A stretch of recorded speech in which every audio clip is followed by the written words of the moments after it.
Metro রেলের নকশায় ভুল থাকতে পারে মন্তব্য ডিএমটিসিএল এমডির। তদন্তের পরই নিশ্চিতভাবে বলা যাবে দুর্ঘটনার কারণ।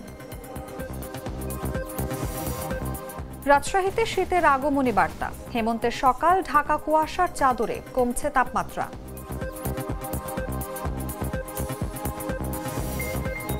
ভারতে ভয়াবহ সড়ক দুর্ঘটনায় অন্তত ১৯ জনের প্রাণহানি। ইতালিতে পর্বত আরোহণের সময় তুষার ধসে নিহত ৫ জার্মান পর্বতারোহীর। এবং এল ক্লাসিকোয় হতাশাজনক হারের ক্ষত শুকালো হ্যান্সি ফ্লিকরা। জয় ফিরল বার্সেলোনা, ব্যবধান কমালো রিয়ালের সঙ্গে।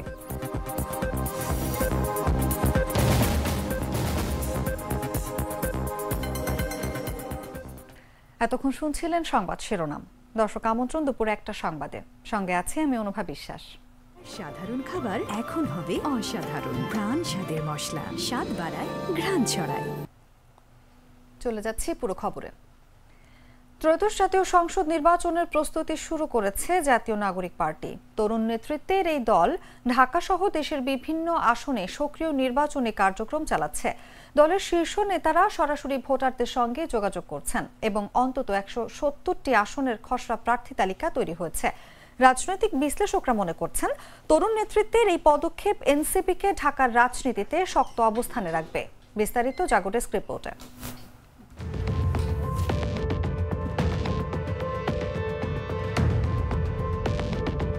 ত্রয়োদশ জাতীয় সংসদ নির্বাচনের জন্য প্রস্তুত জাতীয় নাগরিক পার্টি এনসিপি। মূলত তরুণ প্রজন্মের নেতৃত্বে গঠিত এই দল নির্বাচনী মাঠে সক্রিয়ভাবে কাজ শুরু করেছে। দলের শীর্ষ নেতারা ঢাকা সহ দেশের বিভিন্ন আসনে সরাসরি নির্বাচনী কর্মকাণ্ডে অংশগ্রহণ করছেন। কেউ কেউ নিজ নিজ এলাকায় ভোটারদের সঙ্গে অনানুষ্ঠানিকভাবে যোগাযোগ স্থাপন ও প্রচারণা চালাচ্ছেন। এনসিপির দলীয় সূত্র জানায়, ঢাকা সহ অন্তত ১৭০টি আসনে দলীয় প্রার্থীর খসড়া তালিকা ইতোমধ্যেই তৈরি হয়েছে। দলের নেতারা এসব আসন ধরে কার্যক্রম পরিচালনা করছেন। রাজনৈতিক মহলে গুঞ্জন, বিএনপি ও জামায়াতে ইসলামী এনসিপিকে নিজেদের নির্বাচনী জোটে টানার চেষ্টা চালাচ্ছে। উভয় পক্ষ থেকে দায়িত্বপ্রাপ্ত প্রতিনিধিরা পর্দার আড়ালে এনসিপির সঙ্গে ঘনিষ্ঠ আলোচনায় বসছেন। দলের আহ্বায়ক নাহিদ ইসলাম, নাসিরউদ্দিন পাটোয়ারি, ডক্টর তাসনিম জারা, আরিফুল ইসলাম আদিব, সামান্তা শারমিন সহ একাধিক শীর্ষ নেতা ঢাকার বিভিন্ন আসন থেকে লড়াই করবেন। পাশাপাশি সদস্য সচিব আক্তার হোসেন রংপুর, সার্জিস আলম পঞ্চগড়, হাসনাত আবদুল্লাহ কুমিল্লা থেকে নির্বাচন করার ঘোষণা দিয়েছেন। দলীয় তথ্যানুযায়ী নাহিদ ইসলাম ঢাকা ৯ বা ১১ আসন, আরিফুল ইসলাম আদিব মিরপুর, ডাক্তার তাসনিম জারা ঢাকা ৩, আকরাম হোসেন মোহাম্মদপুর, রাসেল আহমেদ ঢাকা ৭, এস এম শাহরিয়ার ও নিজাম উদ্দিন ঢাকা ৪ ও ৫, আলাউদ্দিন মোহাম্মদ ঢাকা ১৭, নাসিরউদ্দিন পাটোয়ারি উত্তরা, ফয়সাল মাহমুদ শান্ত ঢাকা ১৯, আসাদুল ইসলাম মুকুল ঢাকা ২০, খান মোহাম্মদ মোরসালিন ঢাকা ৬, সামান্তা শারমিন ও নাহিদা সারোয়ার নিভা ঢাকা ও আশপাশের এলাকা থেকে নির্বাচনী প্রস্তুতি সম্পন্ন করছেন। নানান গল্প ছড়িয়ে ছিটিয়ে আছে। নির্বাচনে তরুণ নেতৃত্বের এই প্রগতিশীল পদক্ষেপ এনসিপিকে দেশের রাজনৈতিক অঙ্গনে শক্ত অবস্থানে রাখতে সক্ষম হবে বলে রাজনৈতিক বিশ্লেষকরা মনে করছেন। তুষার ইসলাম, জাগো নিউজ। বাংলাদেশের সংকটময় মুহূর্তে দাঁড়িয়ে আছে। গণতন্ত্রের পথে কিভাবে হাঁটবে সেটা নির্ভর করছে আগামী নির্বাচনের উপর, এমনটাই মন্তব্য করেছেন সিইসি এম নাসির উদ্দিন। বলেন, এটিকে চ্যালেঞ্জ হিসেবে নিয়েছে কমিশন। রোববার সকালে জাতীয় নির্বাচনে আনসার ভিডিপির ভোট কেন্দ্রের নিরাপত্তা মহড়া ও ২০২৫-২৬ সালের চতুর্থ ধাপের আনসার প্লাটুন সদস্যদের মৌলিক প্রশিক্ষণ কার্যক্রমের পরিদর্শন শেষে এসব কথা জানান তিনি আরো বলেন, ত্রয়োদশ জাতীয় সংসদ নির্বাচনে প্রথমবারের মতো প্রবাসীরা ভোটাধিকার প্রয়োগের সুযোগ পাচ্ছেন এবং নির্বাচনী হলে দায়িত্বপ্রাপ্ত কর্মকর্তারাও ভোট দিতে পারবেন। এ সময় ভোট কেন্দ্রের নিরাপত্তায় মহড়াকে স্বস্তির উল্লেখ করে দেশব্যাপী বাহিনীর বিশাল নেটওয়ার্ক কাজে লাগিয়ে যে কোনো অপপ্রচার রোধে উল্লেখযোগ্য ভূমিকা রাখার আহ্বান জানান তিনি। একই সাথে এআই এর অপপ্রচার ঠেকানো সহ সুষ্ঠু ভোট নিশ্চিতে ভোটার, রাজনৈতিক দল, সাংবাদিক ও বিভিন্ন বাহিনীর সহযোগিতা চান সিইসি।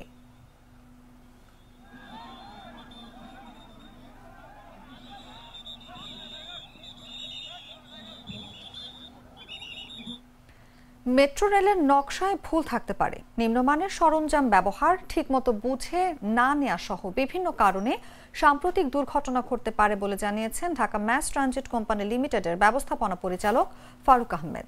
তবে তদন্তের পরে নিশ্চিতভাবে দুর্ঘটনার কারণ বলা যাবে বলেও মন্তব্য করেছেন তিনি। সোমবার মেট্রো রেল প্রকল্প এবং এর পরিচালনার সার্বিক বিষয় নিয়ে সংবাদ সম্মেলনে এই তথ্য জানান তিনি।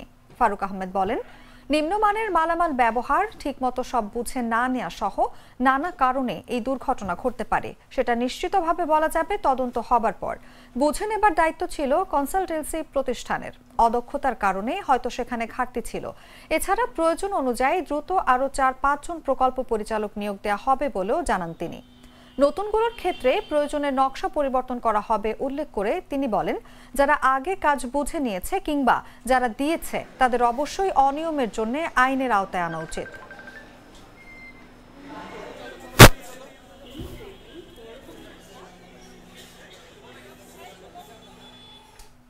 ৩রা নভেম্বর জেল হত্যা দিবস আজ। ১৯৭৫ সালের এই দিনে মুক্তিযুদ্ধের অন্যতম সংগঠক সৈয়দ নজরুল ইসলাম, তাজউদ্দিন আহমেদ, এইচ.এম. কামরুজ্জামান এবং ক্যাপ্টেন মনসুর আলীকে ঢাকা কেন্দ্রীয় কারাগারে নির্মমভাবে হত্যা করা হয়। এই 4 নেতাকে হত্যার পরদিন তৎকালীন উপকারা মহাপরিদর্শক কাজী আব্দুল আওয়াল লালবাগ থানায় একটি হত্যা মামলা দায়ের করেন। ২০০৪ সালের ২০ অক্টোবর ঢাকা মহানগর দায়রা জজ মোহাম্মদ মতিউর রহমান এই মামলার রায় ঘোষণা করেন। বিচারিক আদালত রায়ে রিসালদার মুসলিম উদ্দিন, দফাদার মারফত আলী শাহ ও এলডি আবুল হাশেম মৃধাকে মৃত্যুদণ্ড দেন। এছাড়া সৈয়দ ফারুক রহমান, সুলতান শাহরিয়ার রশিদ খান, বজলুল হুদা ও এ.কে. মহিউদ্দিন আহমেদ সহ ১২ জনকে যাবজ্জীবন কারাদণ্ড দেওয়া হয়। মামলার সাবেক মন্ত্রী ও বিএনপি নেতা কে.এম. ওবায়দুর রহমান, শাহ মোয়াজ্জেম হোসেন, নুরুল ইসলাম মঞ্জুর ও তাহির উদ্দিন ঠাকুরকে খালাস দেওয়া হয়।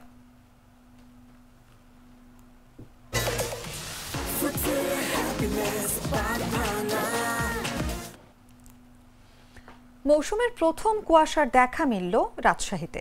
ভোর থেকে ঘন কুয়াশায় মোড়ানো ছিল পুরো শহর। ঘাসের ডগায় বিন্দু বিন্দু শিশির ও হালকা হিমেল হাওয়ায় মানুষ বুঝে নিয়েছে শীত এসে গেছে। সোমবার ভোর থেকে রাজশাহীর পদ্মার তীর, শহীদ কামরুজ্জামান সড়ক, সিপাইপাড়া, বোয়ালিয়া, লক্ষ্মীপুর, ভদ্রা ও রাজশাহী বিশ্ববিদ্যালয় এলাকায় ঘন কুয়াশা দেখা গেছে। হেডলাইট জ্বালিয়ে যানবাহনগুলোকে চলাচল করতে দেখা গেছে। আবহাওয়া অফিস সূত্র জানায়, সকালে সর্বনিম্ন তাপমাত্রা রেকর্ড করা হয়েছে 20.2 ডিগ্রি সেলসিয়াস। এটি গত দিনের তুলনায় প্রায় 2 ডিগ্রি কম। আগামী কয়েকদিনে তাপমাত্রা আরও কমবে। কার্যালয়ের আবহাওয়া পর্যবেক্ষক তারেক আজিজ বলেন, এটি মৌসুমের প্রথম সকালের কুয়াশা। মূলত মেঘ সরে যাবার কারণে কুয়াশা পড়ছে। আগামী কয়েকদিন আরও কুয়াশা পড়তে পারে। আজকে কুয়াশার ভিজিবিলিটি ছিল 4 কিলোমিটার। চলতি মৌসুমের সর্বনিম্ন তাপমাত্রা রেকর্ড করা হয়েছে।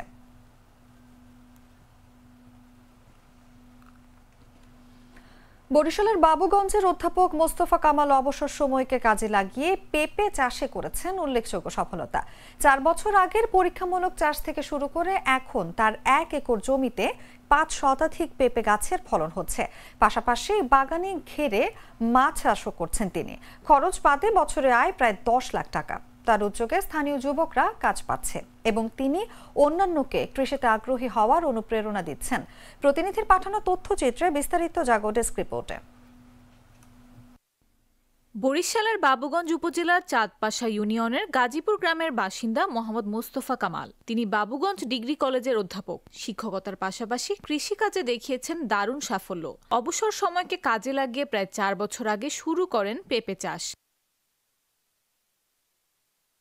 শুরুতে অল্প জমিতে পরীক্ষামূলকভাবে কিছু জাতের পেঁপে গাছ লাগান। পরিশ্রম ও সঠিক পরিচর্যায় মাত্র কয়েক মাসে গাছগুলো ফল দিতে শুরু করে। প্রথম অবস্থায় কিছু পেঁপে চারা নিয়ে আমি গত বছর কৃষিকাজটা শুরু করি।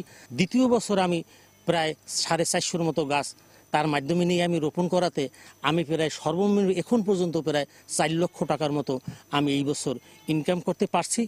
প্রথম মৌসুমে ভালো ফলন ও বাজার মূল্য পেয়ে উৎসাহিত হন তিনি। বর্তমানে মোস্তফা কামালের 1 একর জমিতে পেঁপে চাষ হচ্ছে। পাশাপাশি বাগানেই ঘেরে মাছ চাষ করে সফলতা দেখা পেয়েছেন। তার দেখা দেখি অনেকেই পেঁপে চাষে উদ্বুদ্ধ হয়ে এলাকায় করছেন বাগান।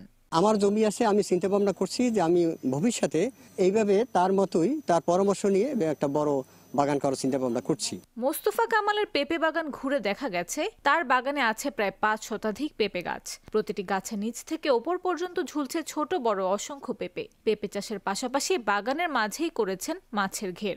আর আসলে তো জানেন আমাদের কলেজে শিক্ষকতা করার পাশাপাশি অনেক সময় আমাদের হাতে থাকে, আর আমি ছোটবেলা থেকে এই কৃষি আমার খুব প্রিয়। তাই শখের বশত আমি 10-15টা গাছ নিয়ে শুরু করছি আজকে 4 বছর আগে।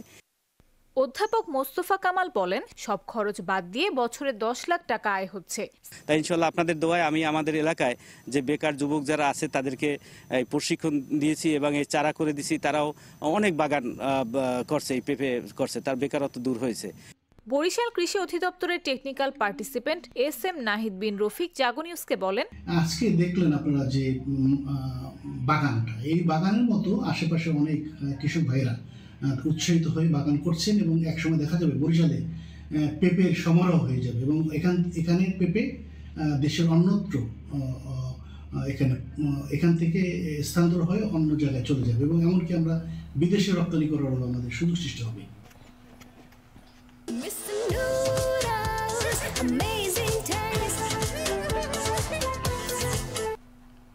জানাবো আন্তর্জাতিক সংবাদ।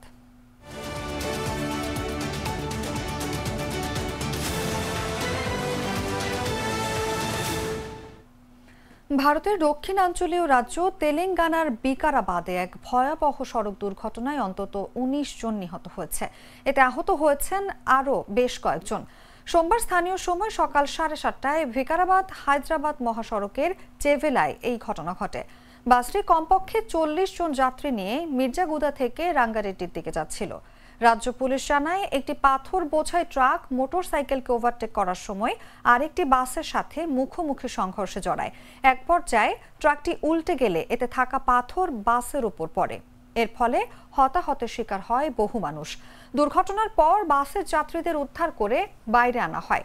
আহতদের স্থানীয় হাসপাতালে পাঠানো হয়েছে। এই ঘটনায় গভীর শোক প্রকাশ করেছেন রাজ্যের মুখ্যমন্ত্রী রেভান্ত রেড্ডি। আহতদের দ্রুত ও যথাযথ চিকিৎসা নিশ্চিতের নির্দেশ দিয়েছেন তিনি।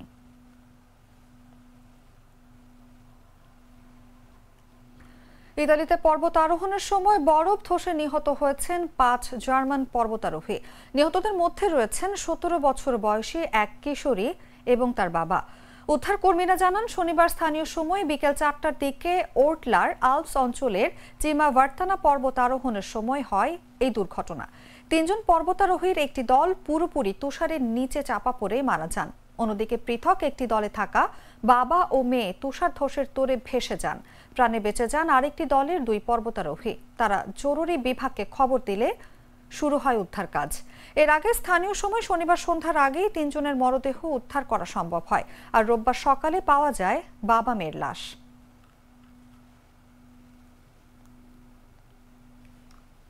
সংবাদ শেষ করব খেলার খবর জানিয়ে।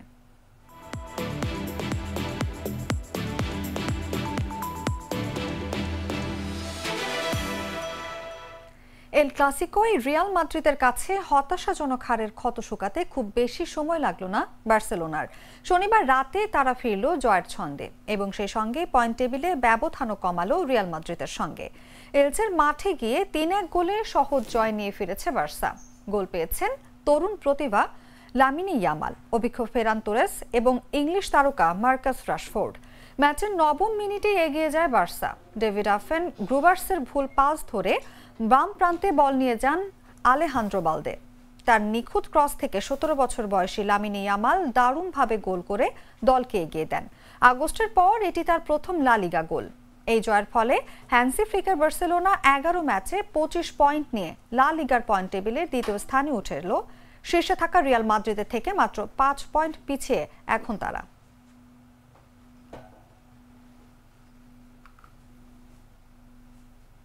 সংবাদ শেষ করার আগে শিরোনামগুলো জানিয়ে দিচ্ছি আরো একবার।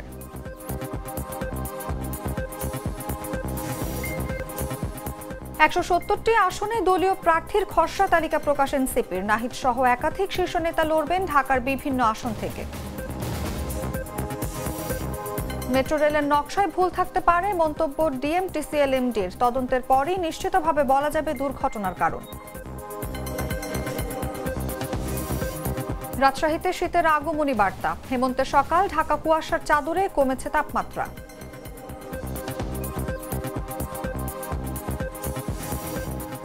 ভারতে ভয়াবহ সড়ক দুর্ঘটনায় অন্তত 19 জনের প্রাণহানি। ইতালিতে পর্বত আরোহণের সময় তুষার ধসে নিহত 5 জার্মান পর্বতারোহী। এবং এল ক্লাসিকোয় হতাশাজনক হারের ক্ষত শুকালো হ্যান্সি ফ্লিকরা, জয় ফিরল বার্সেলোনা, ব্যবধান কমালো রিয়ালের সঙ্গে।